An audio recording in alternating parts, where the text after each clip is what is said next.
రంగంలో సాటి లేని వైద్య నిపుణులు డాక్టర్ చావా ఆంజనేయులు గారు, Asian ENT and laser treatment centre, Hyderabad.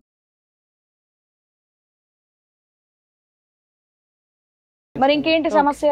తర్వాత నుంచి ఒక 10 రోజులు 20 రోజులు మంచిగా ఉంది మేడం.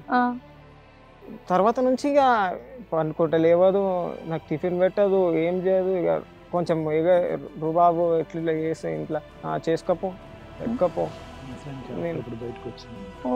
తప్పంతా కవర్ అయిపోయినాక ఒరిజినాలిటీ బయటపడింది. పాప చేసుకోపో, నాకు ఇప్పుడు బిర్యానీ కావాలి 2 గంటలకి, తీసుకురాపు, లేకపోతే నేను గోళీలు వేసుకుంటా, నేను చేతులు కోసుకుంటా, నేను ఇట్లా బిల్డింగ్ మీకు వెళ్ళి దునికేస్తా.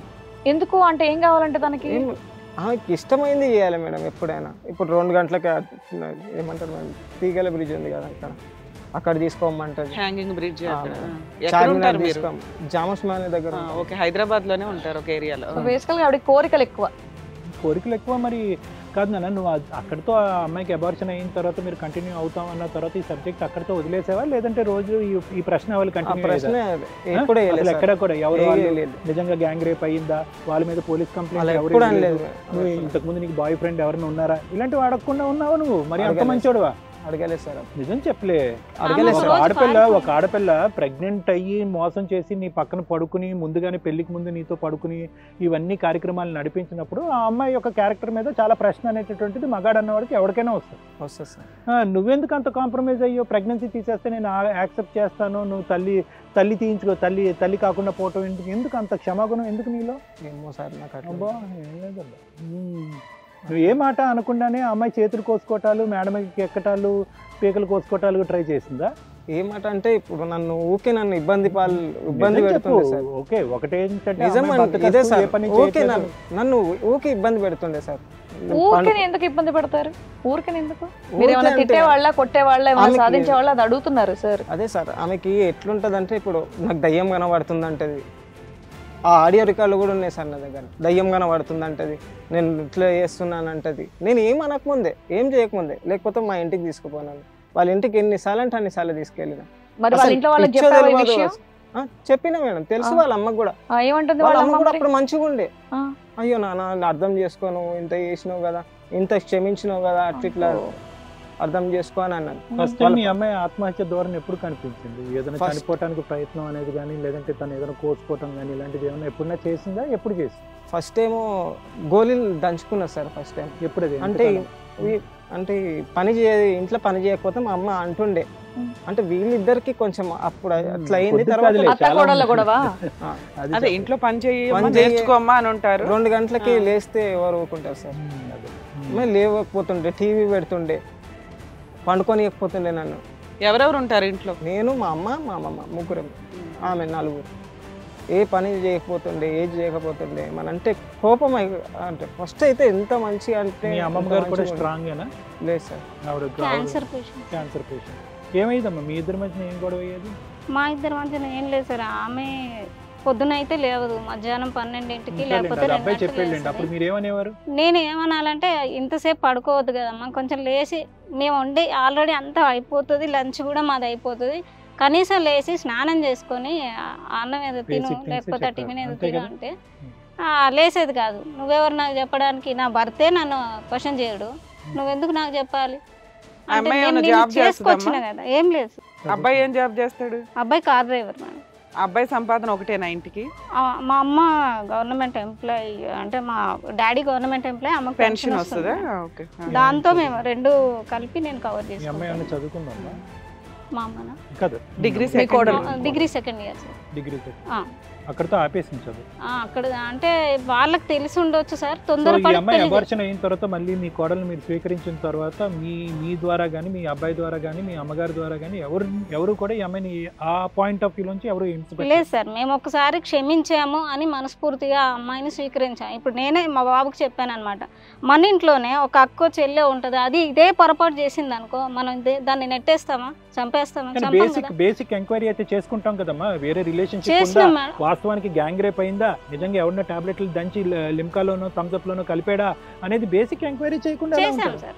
వాళ్ళ పాస్టర్ని అడిగాం, ఎందుకంటే అమ్మాయి వాళ్ళ ఇంట్లోనే ఉంది. ఒంటి మామిడి నుంచి కాలేజీకి ఇక్కడికి బాలాజీ నగర్ రాలేదు కదా. అందుకే వీళ్ళ ఇంట్లో పెట్టుకొని కాలేజీకి పంపించారు కాబట్టి మెయిన్ క్యారెక్టర్ పాస్టర్ ఏమని వాళ్ళ చెప్పారు? వైఫ్ అండ్ హస్బెండ్ వాళ్ళిద్దరిని నేను ఎంక్వైరీ చేసిన. మీ ఇంట్లో ఉంది కాబట్టి ఫుల్ రెస్పాన్స్ మీది ఉంటుంది సార్, మీరు ఏంటి మాకెందుకు ఇట్లా మోసం చేసి అంటగట్టిండ్రు అంటే, లేదమ్మా అమ్మ మా ఇంట్లో ఉన్నంతసేపు బాగానే ఉండేది, కాలేజీలో ఇట్లా జరిగింది, చాక్లెట్లో మొత్తం అది సరే ఎవడో ఇప్పటికైనా చెప్పమను, నేను కంప్లైంట్ ఇస్తాను, ఒక్కడే అనుకుంటే మాత్రం ఖచ్చితంగా నేను నిలబడి అమ్మాయి నా ఇంటికి వచ్చింది, నేను కోడలు అనుకోను కూతురు అనుకొని నేనే పెళ్లి చేసిస్తాను. ఎందరో పెళ్ళిళ్ళు చేస్తున్నాను, మ్యారేజ్ బ్యూరోలో నేను వర్క్ చేస్తున్నాను సార్, అప్పుడు ఎందరో పెళ్ళిళ్ళు చేస్తున్నాను, దానిలో ఇదొకటి అనుకుంటాను, నేను చేసిస్తాను, నా ఇంట్లోకి వచ్చింది కాబట్టి నా కూతురులాగా నేనే వాడికి ఇచ్చి పెళ్లి చేస్తాను. మానభంగం ఎవరు చేశారంట అమ్మాయిని? ఆ క్యారెక్టరే బయటకు రానిస్తలేదు సార్ వాళ్ళు, మాకు తెలియదని పాస్టర్ వాళ్ళు దాటేస్తున్నారు. అమ్మాయి నేను కోమాలోకి వెళ్ళిపోయాను ఆ మత్తు తిన్న తర్వాత, నాకు అసలు అయితే అమ్మాయి బాయ్ ఫ్రెండ్ ఎవరో అయ్యి ఉంటారు, రేపు అయ్యి ఉంటే డెఫినెట్ గా ఇంత సపోర్ట్ చేస్తే కంప్లైంట్ చేయడానికి ముందుకు వస్తారు కదా హస్బెండ్ అత్తగారే సపోర్ట్ చేసినప్పుడు. సో తప్పు మీ కోడలదే అయ్యి ఉంటది, అందుకని చెప్పేసి ఆవిడ ఏం చెప్పట్లేదు కోడలది మేడం. రెండోది ఏంటంటే కనుక వీళ్ళు అసలు ఆ నిజం బయటకు రానంత వరకు మేము ఈ పెళ్లికి ఒప్పుకోమని మాట్లాడాలి కదా. వీళ్ళు ఇప్పుడు నిజం బయటకు పెళ్లికి ముందు మాకు తెలియదు కదా సార్, తెలిస్తే ఖచ్చితంగా పెళ్లి తర్వాత ఈ విషయం అంతా తెలిసిన తర్వాత వాళ్ళు కాళ్ళు పట్టుకొని బతులాడి మేము చచ్చిపోతామమ్మా మీరు కాదు అంటే అని అంత సీన్ ఉంది కాబట్టి ఆడపిల్లలే కదా, సొసైటీ కోసం వీళ్ళు యాక్సెప్ట్ చేసిన అంతే మేడం. గ్రాండ్ గా చేసిన నాకు సరే మా అమ్మాయి సూసైడ్ అటెంప్ట్ కూడా చేసింది కదా, మళ్ళీ ఆ తర్వాత కూడా ఎందుకు ఎక్స్క్యూజ్ చేశారు? ఆ తర్వాత నేను ఎక్స్క్యూజ్ చేయలేదు మేడం, ఇంట్లో నుంచి పంపించడానికి. అంటే సూసైడ్ అటెంప్ట్ అంటే ఏం చేసింది? ఈయనేమో టాబ్లెట్లు నూరుకుందండి అంటున్నారు, రూమ్ ఫ్రెషనర్లు తాగడం, రూమ్ ఫ్రెషనర్లు తాగేస్తుంది. టాబ్లెట్స్ అన్ని అమ్మాయి క్యాన్సర్ టాబ్లెట్స్ ఉంటాయి మేడం, ఫీవర్ టాబ్లెట్స్ ఉంటాయి మామూలుగా, అవి అయితే నేను తెచ్చి పెయిన్స్ కోసం అని, నాకు స్పాండిలైటిస్ దానికోసం ఉండే టాబ్లెట్ అవన్నీ వేసుకొని అమ్మాయి ఏమైనా సైకోనా ఏంటి పిచ్చి పిచ్చిగా బిహేవ్ చేయడానికి? అసలు లేపొద్దు అమ్మాయిని. మరి ముందు బానే ఉంది కదా, పెళ్ళైన తర్వాత ఒక నెల రోజులు బానే ఉందిగా. నెల రోజులు అంటే ఈ ప్రెగ్నెన్సీ లోపు అయితే బానే ఉంది మేడం. మరి తర్వాత అలా మారడానికి కారణం ఏంటి? ఏదో ఒకటి మీరు గ్రహించి ఉంటారుగా. ఆగస్టు 21 కి అమ్మాయిని చూసినాం మేడం, అప్పుడు పాస్టర్ చూపించారు, మా మ్యారేజ్ బ్యూరోలో ఒక ఆమె ద్వారా పాస్టర్ పరిచయం, ఆమె ద్వారా ఈ అమ్మాయిని చూసినాం. చూసిన వెంటనే ఇంటికి వచ్చాం, ఒకరికొకరు నచ్చామని కూడా ఏమి చెప్పుకోలేదు. చూసాం, మేము సైలెంట్ గా ఉన్నాము. నాకు మా తమ్ముడు పెళ్ళి ఉంది, నేను హైదరాబాద్ వెళ్ళాలి, కరీంనగర్ వెళ్ళాలి, నేను వచ్చిన తర్వాత మాత్రమే మాట్లాడతాను, ఇంతలోపు నన్ను ఏమీ డిస్టర్బ్ చేయొద్దు అని చెప్పి నేను పాస్టర్ కండిషన్ పెట్టి వెళ్ళిపోయాను మేడం. బాబు ఒక్కడే ఇక్కడ ఉన్నాడు, తనని వేరే మళ్ళీ తనకు వంట కోసం ఏర్పాటు చేసి నేను వెళ్ళిపోయాను. అదంతా ప్రోగ్రామ్ అయిపోయి నేను సెప్టెంబర్ 1కి వచ్చిన మేడం. సెప్టెంబర్ 1 రోజు నేను వచ్చిన తర్వాత నాకు సాయంత్రము పాస్టర్ కాల్ చేశాడు, అమ్మాయి వాళ్ళు ఓకే అన్నారు, మరి మీ నుంచి ఆన్సర్ కావాలి నాకు, మీరు కూడా ఓకే అనుకుంటే మనం ఏదైనా ముందుకు వెళ్దాం అని చెప్పి ఆయన కాల్ చేశాను. నేను వచ్చిందే రాత్రి వచ్చాను, ఫుల్ టైర్డ్ అయిపోయాను. పాస్టర్ గారు 5వ తారీఖు కనుక మాట్లాడండి, నేను ఇంకెక్కడికి కదలలేను, ఇంకా చాలా స్ట్రెయిన్ అయిపోయినా అంటే సరే అనేసి ఆగిపోయాను. 4వ తారీఖు మళ్ళీ కాల్ చేసింది. 5వ తారీఖు అమ్మాయి వాళ్ళు వచ్చేస్తున్నారు డైరెక్ట్ మీ ఇంటికి, మేము కూడా వస్తున్నాము, ఇల్లు చూస్తారంట వాళ్ళు అంటే, ఇదేంటి ఆ అబ్బాయిని నేను ఇంకా సరిగ్గా కూడా అడగలేదు అనేసి నేను సరే మా బాబుని అడిగినాక నీకు చెప్తాను అన్నాను. బాబు 9 o'clock వచ్చిన తర్వాత నేను అడిగాను, వాళ్ళు వస్తారంట రేపు, మరి నీ ఉద్దేశం ఏంటి బాబు, నచ్చిందా నచ్చలేదా, ఏదో ఒకటి చెప్తే నేను వాళ్ళని ఆపడమన్నా లేకపోతే రావడమన్నా ఏదో ఒకటి చేస్తాను. సరే చెప్పండి. సరే అమ్మ మీరు చేశారు కదా, మీరు చూసారు, నీకు నచ్చింది కదమ్మా, నచ్చింది, మరి నీకు నచ్చుదా, ఓకే అమ్మ నువ్వు చూసింది ఏదైనా నా మంచి కోసమే కదా, నాకు కూడా నచ్చింది అన్నాను.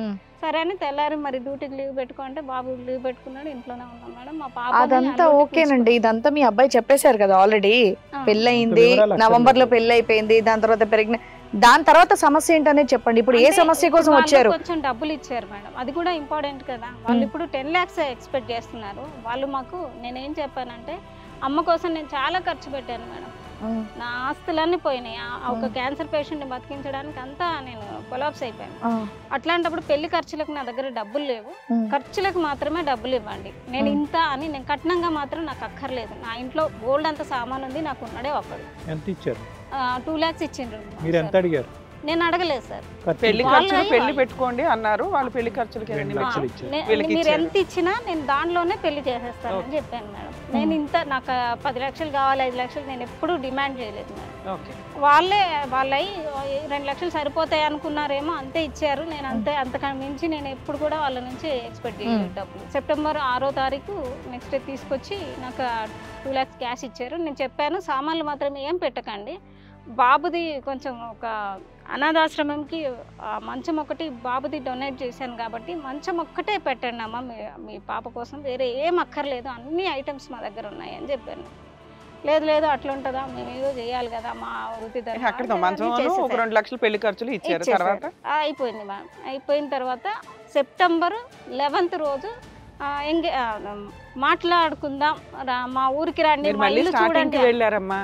సూసైడ్ అటెంప్ట్ దగ్గర నుంచి చెప్పండి. అమ్మాయిని భరించలేక సూసైడ్ అటెంప్ట్ అక్కడ జరిగింది ఇది మేడం. అసలు ఏంటంటే సెప్టెంబర్ 11కి వాళ్ళు ఏమన్నారు, మాట్లాడుకోవడానికి మా ఇల్లు చూడడానికి రమ్మన్నారు. నైట్ 11:30కి ఫోన్ చేసి ఎంగేజ్మెంట్ కూడా కానిచ్చేద్దాం అన్నారు మేడం. ఎంగేజ్మెంట్ హడావిడి పెట్టారు, పెళ్లికి తొందర పెట్టారు అని చెప్తున్నారు. ఫైనాన్షియల్ గా వీక్, పెళ్లి ఖర్చులు చేసుకొని ఓ మంచి అమ్మాయి వస్తే చాలా. అయితే వాళ్ళ ఇంట్లో వాళ్ళకి కూడా ఈ అమ్మాయి ఇలా కడుతోందన్న తెలిసి ఇమీడియట్ గా వీళ్ళు ఏదో అన్నిటికీ వింటున్నారు అన్నట్టు ఈ అబ్బాయికి అంటగట్టారు. బ్యాక్గ్రౌండ్ కూడా పెద్దగా ఏం లేదు మేడం. అందుకని నేను ఎవరికి చెప్పుకోలేదు. మా చుట్టాల బంధువులంతా ఎటువంటి ఎంక్వైరీ లేకుండా హడావుడిగా ఎంగేజ్మెంట్ అయిపోయింది. ఈవిడేమో పెళ్లి లోపే ఈయన కమిట్ చేయించేసుకుంది. ఓకే.